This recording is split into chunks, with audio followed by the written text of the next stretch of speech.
जरा सोचिए, अभी आप जो सांस ले रहे हैं ना, हो सकता है वो आपकी जिंदगी के 5 से 12 साल कम कर दे। और ये कोई मजाक नहीं है।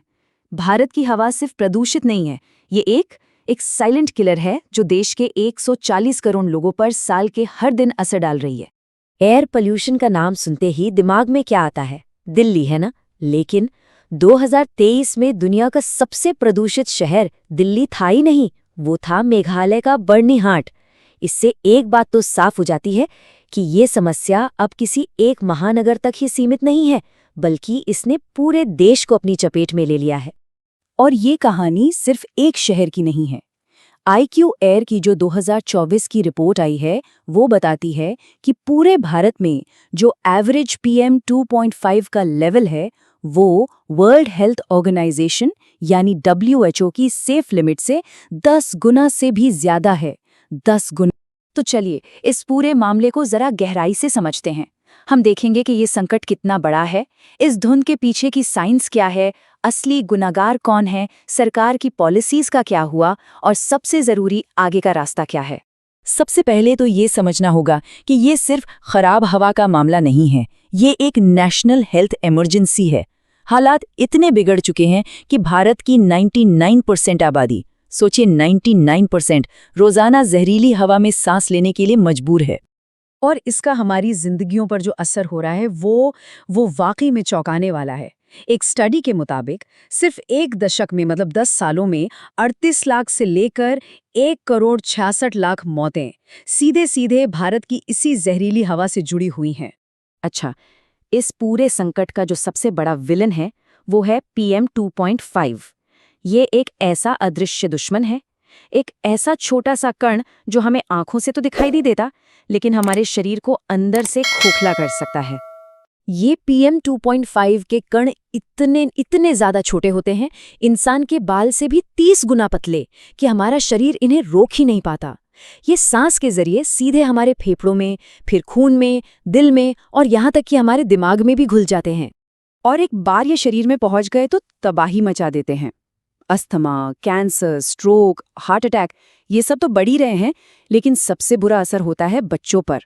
उनके शरीर के अंग ठीक से डेवलप ही नहीं हो पाते। आपको पता है, 2020 में हर 5 मिनट में एक नए जन्मे बच्चे की मौत इसी पोल्यूशन की वजह से हुई।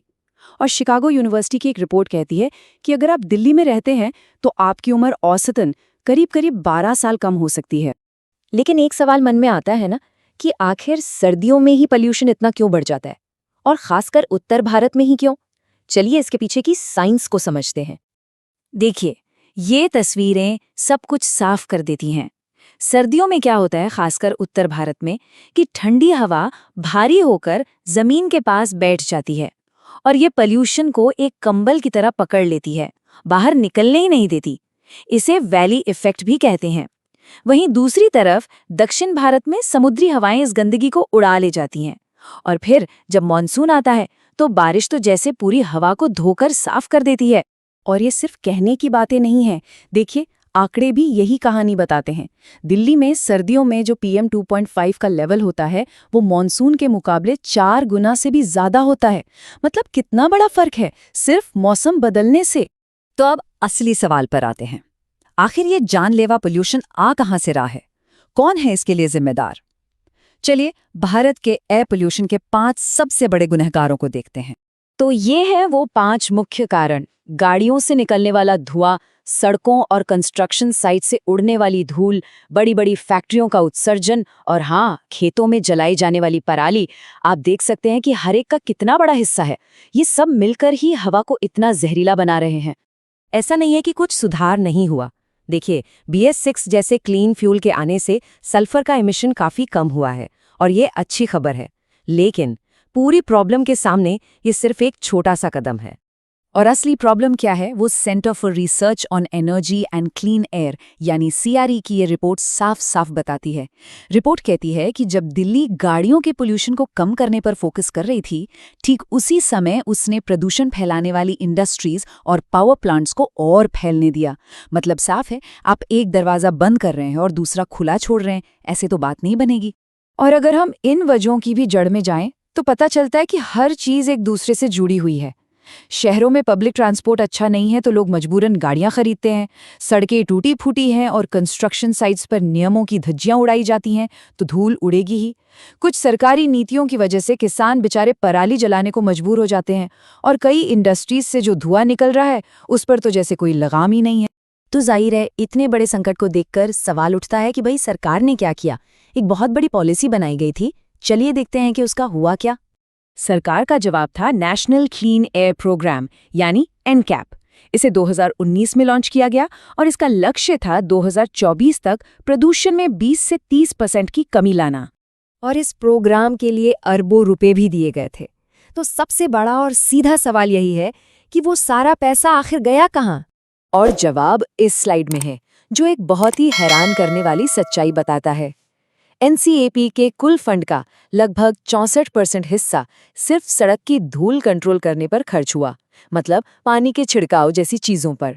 और जो असली जड़ है यानी इंडस्ट्रियल पोल्यूशन, उस पर 1% से भी कम पैसा लगा।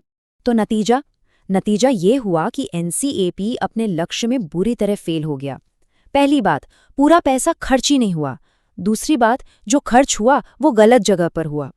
और सबसे ज्यादा चिंता की बात तो ये है कि जिन 131 शहरों में इसे लागू किया गया था, उनमें से 29 शहरों में तो पोल्यूशन कम होने की जगह और बढ़ गया। तो क्या इसका मतलब ये है कि कोई उम्मीद ही नहीं है? नहीं, ऐसा नहीं है। प्रॉब्लम मुश्किल जरूर है, लेकिन इसका इलाज नामुमकिन नहीं है। चलिए, आप कुछ ऐसे ठोस समाधानों की बात करते हैं जिन पर असल में काम किया जा सकता है। देखिए, समाधान बिल्कुल साफ है और हमारी आंखों के सामने है। पब्लिक ट्रांसपोर्ट में भारी इन्वेस्टमेंट करना होगा। 15 साल से पुरानी हर गाड़ी को सड़क से हटाना होगा। इंडस्ट्री और कंस्ट्रक्शन के जो नियम हैं, उन्हें सख्ती से लागू करना होगा। किसानों को पराली जलाने का विकल्प देना होगा, जैसे हैप्पी सीडर मशीनें। और इन सबसे ऊपर, इन सब कामों के लिए पॉलिटिकल अकाउंटेबिलिटी यानी राजनीतिक जवाबदेही तय करनी होगी। तो बात घूम फिरकर एक ही जगह आ जाती है, हमारे पास सॉल्यूशंस भी हैं और टेक्नोलॉजी भी। अगर किसी चीज की कमी है तो वो है इन सॉल्यूशंस को लागू करने की मजबूत इच्छा शक्ति की। अब असली सवाल यही है, क्या हम एक्शन लेने के लिए हवा के और भी जहरीला होने का इंतजार करेंगे?